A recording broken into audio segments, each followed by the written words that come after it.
আমার খুব পছন্দের একটি খাবার। হ্যালো এভরিওয়ান, আসসালামু আলাইকুম। সবাই কেমন আছেন? এই তো আমি ভালো আছি।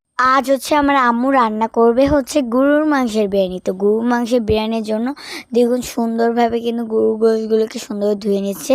এরপর এই সাইডে পোলাও চালকে ধুয়ে এরপরে এই কড়াইতে সামান্য পরিমাণ তেল দিয়ে এরপর যত বাটা মশলা ছিল তার ভিতরে একটু লবণ দিয়ে তারপরে জিরা গুঁড়ো আর কাঁচা লঙ্কা গুঁড়ো। তো তখন এরপর দই দিয়ে সুন্দরভাবে নাড়াচাড়া করে নিচ্ছে। তারপরে সামান্য পরিমাণ সস দিয়ে নিচ্ছে।